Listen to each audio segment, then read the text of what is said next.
الشیطان الرجیم بسم اللہ الرحمن الرحیم الحمدللہ رب العالمین والصلاة والسلام علی محمد وعلیہ اجمعین اما بعد وفقنا اللہ وإیاکم بالعلم والعمل الصالح انشاءاللہ تعالی۔ ہماری گفتگو چل رہی تھی دلالت کی بحث میں، اور مصنف نے جو ہے وہ دلالت کی 3 قسمیں کی، اور آخر پہ جب گفتگو پہنچی دلالت وضعیہ کی تو اس کی کیا کی، آگے 2 تقسیمیں کر دیں، ایک دلالت لفظیہ کی اور ایک دلالت غیر لفظیہ کی۔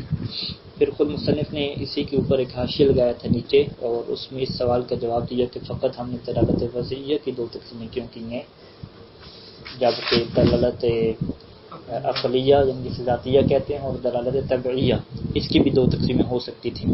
اس کا جواب یہ ہے کہ 2 تقسیمیں ہو سکتی ہیں، لیکن کوئی ثمرہ عملی اس کا نہیں ہے، علمی ثمرہ اس کا نہیں ہے، کیونکہ دونوں قسموں کو کوئی الگ الگ احکام نہیں ہے۔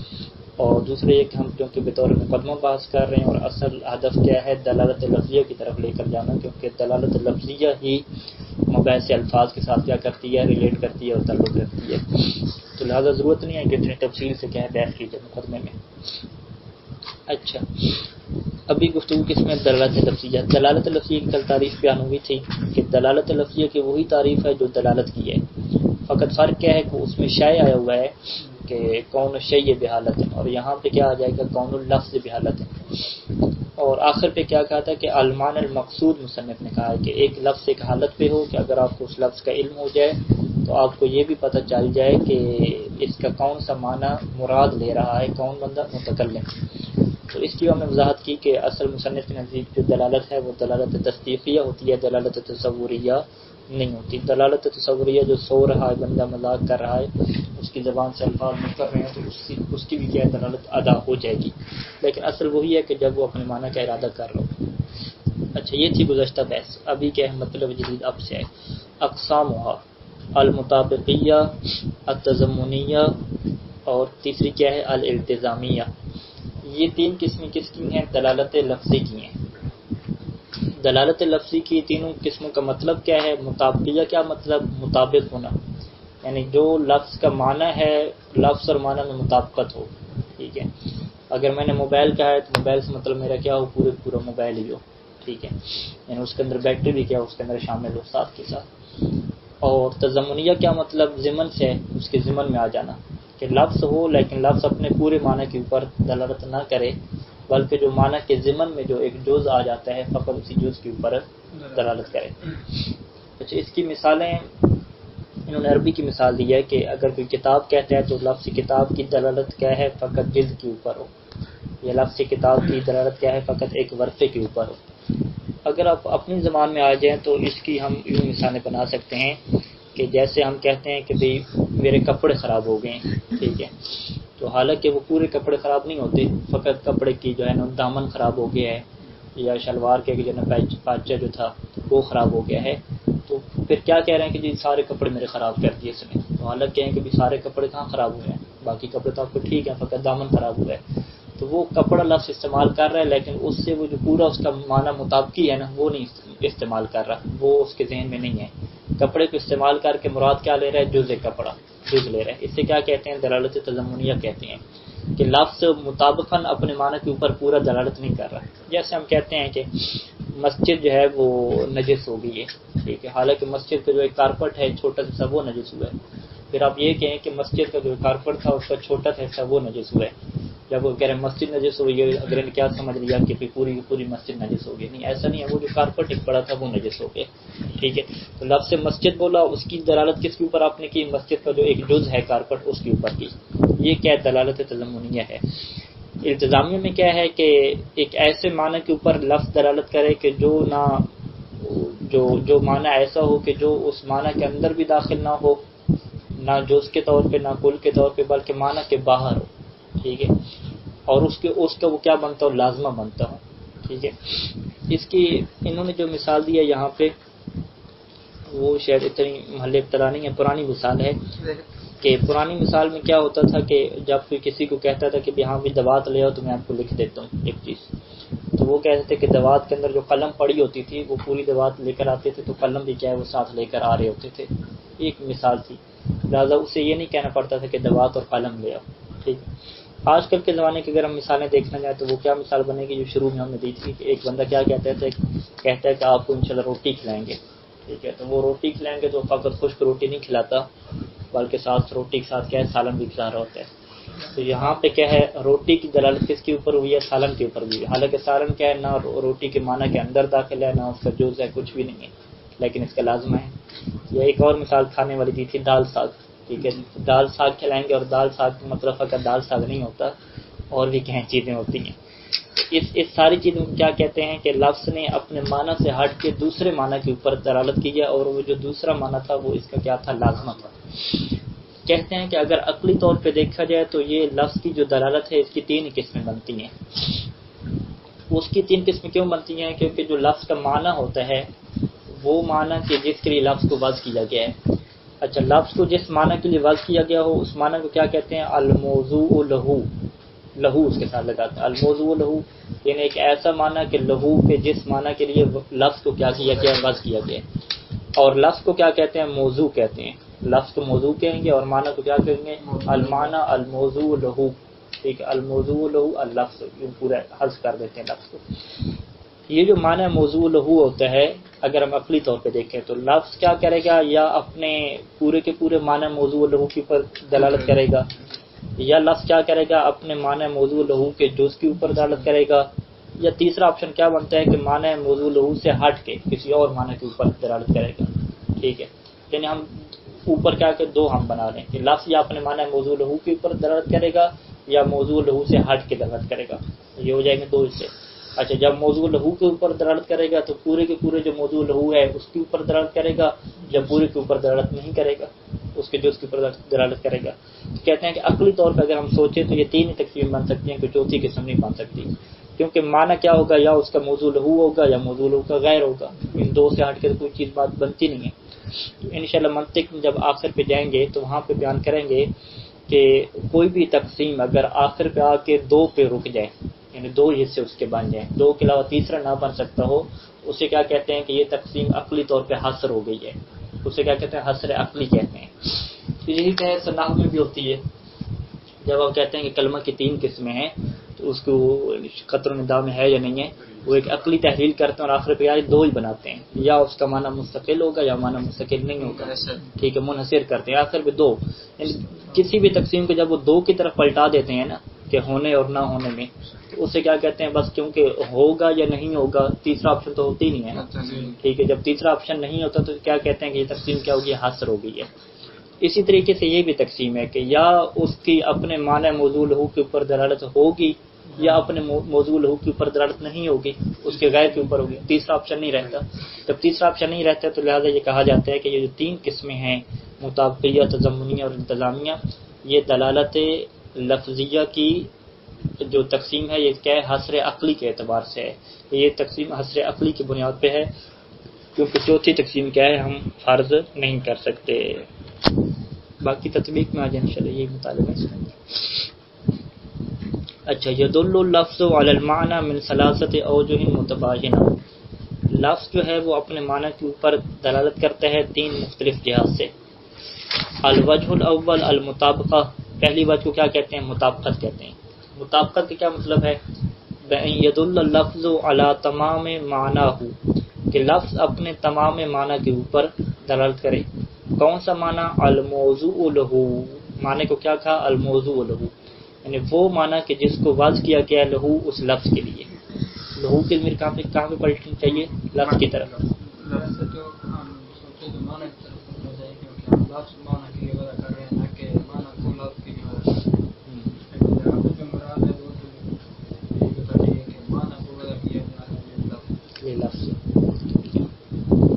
اچھا، موضوع کو کس کی صفت بنایا ہم نے؟ معنی کی صفت بنایا کہ معنی کو وضع کیا گیا، تو لہذا اس سے بچنے کے لیے ہم کیا کہیں کہ یدل اللفظ الموضوع، ٹھیک ہے، موضوع کو کس کے ساتھ تعلق کر لیں؟ لفظ کے ساتھ بنا لیں کہ یہ جو موضوع ہے کس کی صفت واقع ہو رہا ہے؟ لفظ کی صفت واقع ہو رہا ہے، کہ لفظ دلالت کرے اپنے تمام معنی کے اوپر۔ کون سا لفظ؟ الموضوع للمعنی، کہ جس لفظ کو اس معنی کے لیے بنایا گیا ہے، تو پھر لفظ کو موضوع کہیں گے،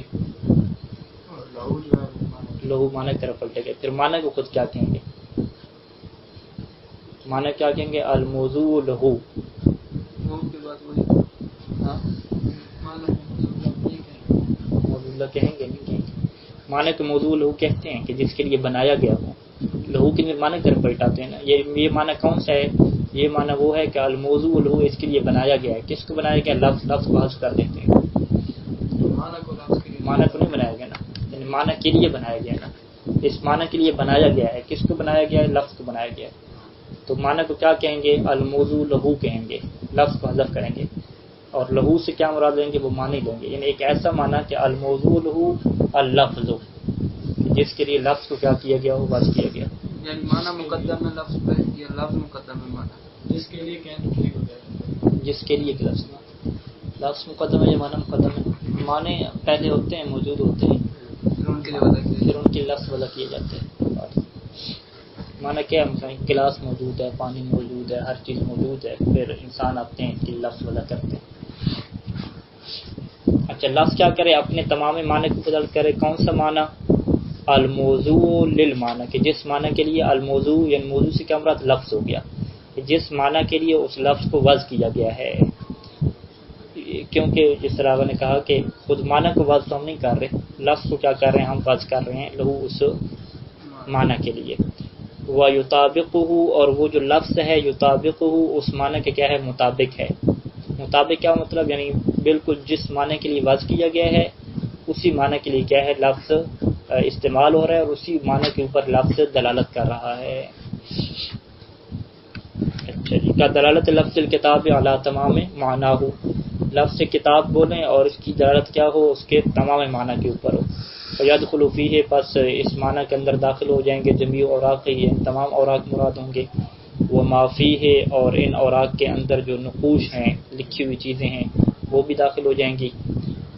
غلاف، اور جو غلاف ہے کتاب کے اوپر، کور ہے، جلد ہے جسے ہم کہتے ہیں، یہ بھی کیا داخل ہو جائے گا. یعنی کوئی بندہ لفظ کتاب دیتا ہے، بولتا ہے، تو ایسا نہیں ہے کہ لفظ کتاب وہ بولے اور اس کی مراد کیا ہو؟ فقط صفحے ہوں، بس جلد اگلا پھاڑ کے دے دے، ٹھیک ہے، یہ مراد اس کی نہیں ہے. اس کی مراد کیا؟ پورے جس کو کتاب کہا جاتا ہے. کتاب کو کس کے لیے وضع کیا گیا ہے؟ جلد سمیت جو ہے وہ تمام اوراق اور جو چیزیں اس میں لکھی گئی ہیں تمام کے لیے کیا وضع کیا گیا ہے. ایک اور مثال لے رہے ہیں کہ لفظ انسان کی دلالت کیا ہو؟ علی تمام معنی ہو، اپنے پورے معنی کے اوپر. لفظ انسان کا پورا معنی کیا ہے؟ هو الحیوان الناطق، حیوان ناطق کیا پورا معنی ہے. اچھا حیوان سے کیا مراد ہے؟ انشاءاللہ یہ بات کی بحث آئیں گی کہ ایک ایسا جسم جو اپنے ارادے اور اختیار سے حرکت کر سکتا ہو اور جس کے اندر کیا ہو؟ نمو ہو، پیدائش ہو، سے حیوان کہتے ہیں. اور ناطق سے کیا مراد ہے؟ ناطق سے مراد کہتے ہیں کہ جو جس طرح ہم نے جب منطق شروع کی تھی اور ہم نے کہا تھا کہ نطق سے کیا مراد ہے، تو وہاں پہ ہم نے کہا تھا کہ نطق دو طرح کے، نطق ظاہری اور نطق باطنی. ظاہری کا کیا مطلب ہے؟ ہمارا گفتگو کرنا، ٹھیک ہے. انسان جب گفتگو کرتا ہے تو اس کی زبان کو منطق کہا جاتا ہے، گفتگو یعنی. اور نطق باطنی سے کیا مراد ہے؟ انسان کا سوچ و فکر کرنا، فکر کرنا یعنی. اور فکر کیا انسان کے ساتھ خاص ہے، کیونکہ ہم نے کہا ہے کہ جتنے بھی حیوانات ہیں ان کے پاس بھی کچھ علم ہیں، جس پر ہم نے بیان کیا کہ علم خیالی ہو گیا، علم حسی ہو گیا. لیکن جو آخری جو علم کی چوتھی قسم تھی، جس سے کیا کہتے تھے؟ ادراک عقلی، کہ ایک چیز کو دیکھ کے پھر نئی چیز کو کشف کرنا، فکر کرنا، اپنی معلومات کے اندر عقل کو گھمانا اور پھر کیا نئی چیز کی طرف پہنچ جانا. یہ فکر کس کے ساتھ ہے؟ انسان کے ساتھ خاص ہے. اور اسی فکر کو کس سے تعبیر کیا جاتا ہے؟ نطق سے تعبیر کیا جاتا ہے. اور نطق کو کیا کہتے ہیں؟ نطق باطنی کہتے ہیں، ٹھیک ہے. تو بس حیوان ناطق سے کیا مراد ہے؟ کہتے ہیں کہ جو پرانے منطقی تھے متقدمین، وہ نطق سے مراد نطق ظاہری لیتے تھے. الحیوان ناطق یعنی وہ حیوان کہ جو بولتا ہو، گفتگو کرتا ہو.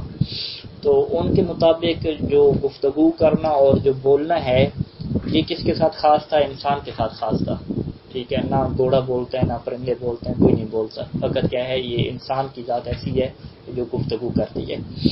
جو بعد کے منطقی ہے انہوں نے ان کے اوپر اعتراض کیا کہ نہیں، کچھ حیوانات بھی ایسے ہیں کہ جو گفتگو کرتے ہیں، بولتے ہیں. اور قرآن سے انہوں نے شواہد پیش کیے کہ حضرت سلیمان جو ہے وہ پرندوں کی زبان انہوں نے سیکھی، ٹھیک ہے. خدا نے پرندوں کی منطق الطیر جو قرآن میں لفظ ہے کہ پرندوں کی گفتگو، پرندوں کا بولنا. تو انہوں نے یہ ثابت کیا کہ پرندے اور حیوان لوگ بولتے ہیں لیکن ان کا بولنا کیا ہے؟ تھوڑا الگ ہے، ہماری طرح کا کیا ہے؟ نہیں ہے. مطلب بولنا ہوتا ہے جس طرح ہم کہتے ہیں، تو وہ بھی بولتے ہیں، ہم بھی بولتے ہیں. اگر یہ کیا کوئی اضافی خصوصی صفت نہیں ہے حیوان کے لیے.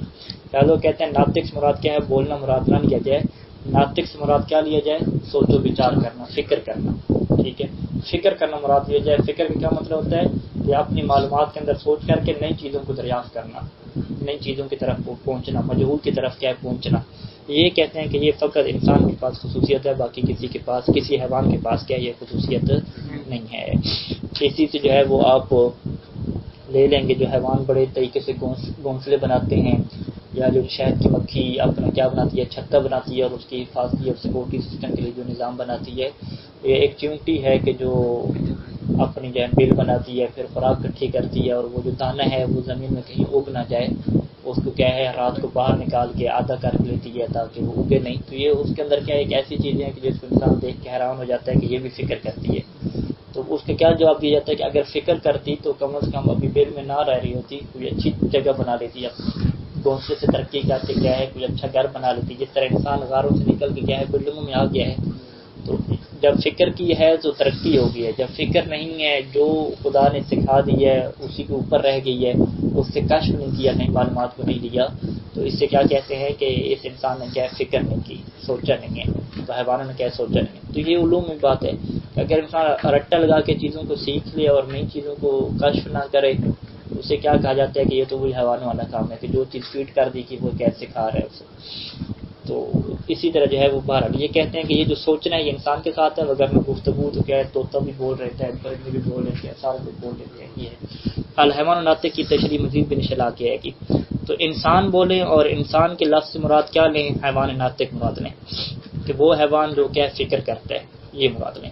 اور ممکن ہے کہ اس میں آپ دلالت تضمنیہ میں بھی چلے جائیں کہ آپ کسی بندے کو انسان کہیں اور وہ بندہ ایسا ہو کہ جو سوچتا نہیں ہے، ٹھیک ہے، اور اس سے مراد آپ کیا لے رہے ہو؟ فقط حیوان لے رہے ہیں، ٹھیک ہے، جس کے پاس نطق نہیں ہے، سوچنے کی صلاحیت نہیں ہے، تو وہ اور حیوان کے پھر برابر ہو جاتے ہیں، ٹھیک۔ اس کے لیے آپ انسان کو استعمال کریں۔ پھر آپ نے انسان استعمال کیا کس کے لیے؟ ایک ایسے حیوان کے لیے جو فی الحال کیا ناطق نہیں ہے۔ اچھا، وہ تسمى دلالت المطابقیہ، دلالت مطابقیہ کہیں گے یا تطابقیہ کا نام دیں گے۔ اور وجہ تسمیہ کیا ہے کہ لتطابق لفظ والمعنی، کہ لفظ اور معنی کیا ہوتے ہیں؟ مطابقت ہوتے ہیں۔ کون سا معنی؟ الموضوع له، کہ جس کے لیے لفظ کو کیا کیا گیا تھا؟ وضع کیا گیا تھا، وہ معنی۔ وہی دلالت الاصلیہ فی الالفاظ، اور الفاظ کے اندر جو اصل دلالت ہے وہ یہی ہوتی ہے کہ التی لاجلھا، کہ جس کی وجہ سے، کہ جس دلالت کی وجہ سے مباشرتاً وضعت، التی لاجلھا مباشرتاً وضع لمعانیھا، لاجلھا کی ضمیر کہاں پہ جانی چاہیے؟ وہی دلالت الاصلیہ فی الالفاظ التی لاجلھا، کہ جس دلالت اصلیہ کی وجہ سے مباشرتاً وضعت لمعانیھا، مباشرت کا کیا مطلب ہوتا ہے؟ ڈائریکٹ، یعنی الفاظ کیا ہوتا ہے؟ ڈائریکٹ کس کے اوپر دلالت کرتا ہے؟ اپنے تمام معنی کے اوپر کیا ہے دلالت کرتا ہے پہلے اسٹیپ میں، کہ التی لاجلھا، یعنی وہ دلالت اصلیہ الفاظ میں کہ جس دلالت اصلیہ کی وجہ سے مباشرتاً الفاظ کو اپنے معنی کے لیے وضع کیا جاتا ہے۔ یعنی الفاظ کو کسی بھی ڈکشنری میں اپنے معنی کے لیے وضع کیا جاتا ہے تو ان کی مراد کیا ہوتی ہے کہ یہ لفظ پہلے مرحلے میں مباشرتاً اپنے تمام معنی کے اوپر کیا کریں گے؟ دلالت کریں گے۔ تو اصل میں جو مباشرتاً ہے اور اصلی طور پہ ہے اور بنیادی طور پہ جب وضع ہو رہا ہے تو وضع کس کے لیے ہو رہا ہے؟ اپنے تمام معنی کے لیے وضع ہو رہا ہے، جزء معنی کے لیے وضع نہیں ہو رہا۔ اسی وجہ سے کہتے ہیں کہ جو دلالت اصلی ہوتی ہے وہ کیا ہوتی ہے؟ تمام معنی کی ہوتی ہے۔ اور اگر آپ جزء معنی میں جا رہے ہیں یا لازم معنی میں جا رہے ہیں، اسے کیا کہتے ہیں؟ اصل نہیں کہتے، اسے کہتے ہیں فرق کہتے ہیں، ٹھیک ہے۔ اصل اور فرق میں کیا فرق ہے کہ فرق موقوف ہوتی ہے اصل کے اوپر، ٹھیک ہے۔ جب ایک لفظ اپنے تمام معنی کے لیے واضح نہیں کیا گیا تو وہ جزء معنی کے اوپر کیسے دلالت کرے گا؟ ٹھیک ہے، فرض کریں کہ جب کپڑے کو لفظ کو پورے کپڑے کے لیے واضح نہیں کیا گیا، لفظ لباس کو ہم یوں کہیں گے کپڑے کے لیے واضح نہیں کیا گیا، تو آپ یہ بھی نہیں کہہ سکتے کہ میرا لباس نجس ہو گیا۔ کیوں؟ لباس تو کمپیوٹر کو کہتے ہیں، فرض کریں لباس سے مراد کیا ہے؟ کمپیوٹر ہے، لباس مراد کپڑا ہے ہی نہیں۔ تو لباس کی دلالت کپڑے کے جز کے اوپر تبھی ہوگی کہ جب لباس کو پورے لباس کے لیے واضح کیا جائے گا، پھر اس کے بعد فری دلالت کیا آئے گی؟ ضمنی آئے گی۔ اسی طریقے سے جب روٹی کو خود روٹی کی لباس کیا جائے گا تو پھر اس کے بعد کیا جو روٹی کے لوازمات ہیں اس کے اوپر دلالت ہوگی۔ لیکن اگر روٹی کو کس کی لباس کیا جائے؟ پانی کی لباس کر دیا جائے، روٹی کے لفظ کو کپڑے کی لباس کر دیا جائے تو پھر روٹی کی دلالت کبھی سالن وغیرہ پہ نہیں ہوگی۔ لہٰذا کہتے ہیں کہ دلالت اصلی کیا ہے؟ ہوتی ہے ہر جگہ پہ، اور دلالت مطابقیہ کیا ہے؟ دلالت اصلی ہے، فری نہیں ہے۔ کیونکہ اصلی کیا ہے، کیونکہ اسی کے لیے کیا ہے لفظ کو وضع کیا جاتا ہے، اسی معنی کے لیے کیا ہے لفظ کو وضع کیا جاتا ہے، اسی دلالت اصلی کی وجہ سے کیا ہے لفظ کو اپنے تمام معنی کے لیے وضع کیا جاتا ہے۔ الوجہ الثانی التضمن بأن يدل اللفظ على جزء معناه، کہ لفظ کیا کرے اپنے معنی کے جز کے اوپر دلالت کرے، الموضوع له وہ معنی کے جس معنی کے لیے لفظ کو کیا کیا گیا ہو وضع کیا گیا ہو، یعنی معنی کو وضع نہ کیا گیا ہو، وہ معنی کے جس معنی کے لیے لفظ کو وضع کر دیا گیا ہو۔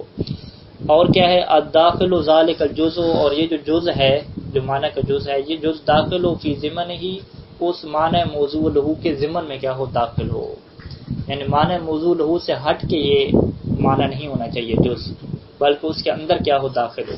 التزامیہ میں کیا ہوتا ہے معنی سے ہٹ کر ہوتا ہے، معنی سے باہر ہوتا ہے، لیکن تضمنیہ میں کیا ہوگا کہ یہ جو معنی کا جز ہے یہ اس کے اندر ہوگا۔ کا دلالت لفظ الکتاب، جیسے لفظ کتاب بولیں اور لفظ کتاب سے کیا سمجھا جائے، فقط برقع اس کا سمجھا جائے، علی الورق وحدہ، ٹھیک ہے۔ جیسے عربی میں ہوتا ہے کہ مجھے کتاب لا دو میں آپ کو لکھ دیتا ہوں، تو کتاب سے مراد کیا لا ہوتا ہے، یعنی ایک صفحہ لا دو مجھے، ٹھیک ہے۔ اول غلاف، یہ کتاب سے مراد کیا ہو، غلاف ہو، یہ کب ہوگا کہ اگر ایک بندہ کہتا ہے کہ میری کتاب پھٹ گئی ہے، ٹھیک ہے، کتاب پھٹ گیا تو کتاب کی جو جلد ہے غلاف ہے فقط وہ پھٹ گیا، تو وہ لفظ کتاب بول کے لفظ کتاب کو کس کے اوپر استعمال کر رہا ہے، اس کے غلاف کے اوپر استعمال کر رہا ہے۔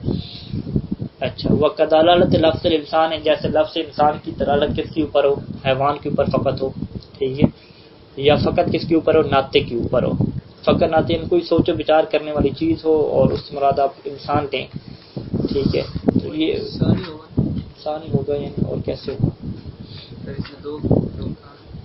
یعنی ہو پھر یہ فرضی بات ہوگی، پریکٹیکل طور پہ کیسے ہوگا۔ لفظ انسان کو فقط حیوان کے لیے بولیں جس کے پاس نطق نہیں ہے، ٹھیک ہے، وہ ہم سوچ سکتے ہیں کہ ایک انسان ناطق نہیں ہے، یہ کیا ہے، یا فرض کریں کوئی حیوان آ رہا ہے اس کے لیے کوئی انسان بولتا ہے، ٹھیک ہے، پر یہ مثالیں کیا ہے پریکٹیکل طور پہ استعمال نہیں ہوتی، ناطق ایک جز بنایا، تو لفظ انسان کو بولا جائے کس کے لیے، فقط ناطق کے لیے، اس کی کیسے مثال ہوتی ہے، انسان یعنی حیوان ناطق انسان ہی ہو جائے گا، فقط ناطق کے لیے کیسے ہوگا،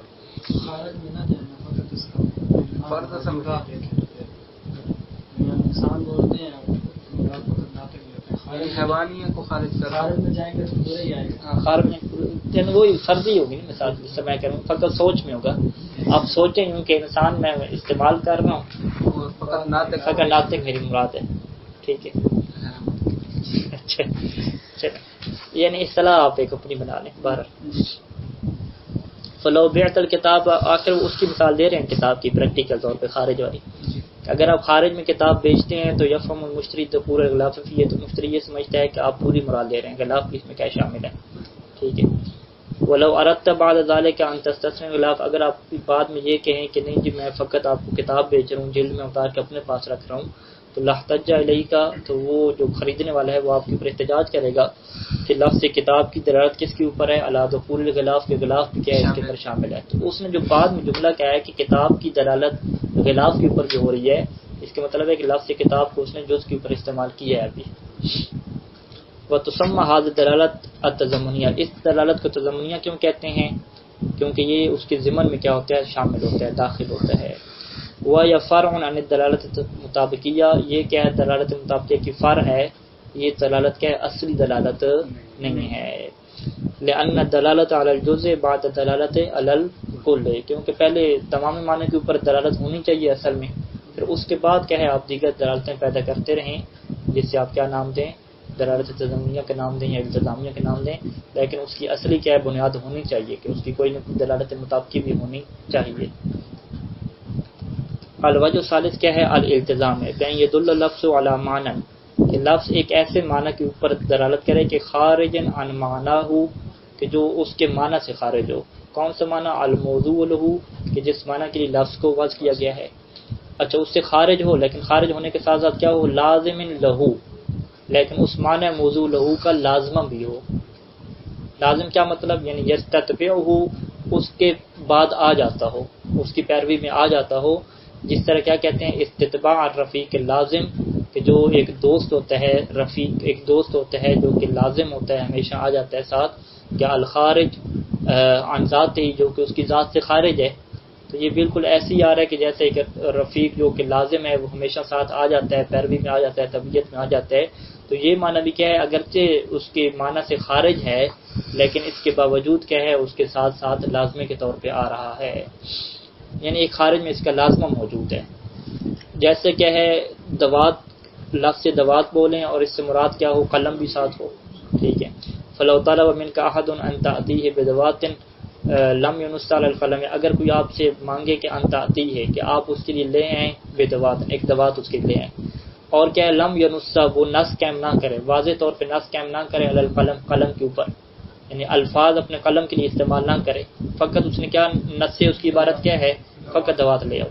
فجئت بالدوات وحدہ، اگر آپ فقط دوات لے کر آئیں گے تو لعاتبک علی ذالک، تو وہ اس کے اوپر آپ کی کیا کرے گا، سرزنش کرے گا، ٹھیک ہے، ناراض ہوگا اس کے اوپر، آپ کے اوپر سرزنش کرے گا. محتجن، اس یوں احتجاج وہ آپ کے اوپر کرے گا کہ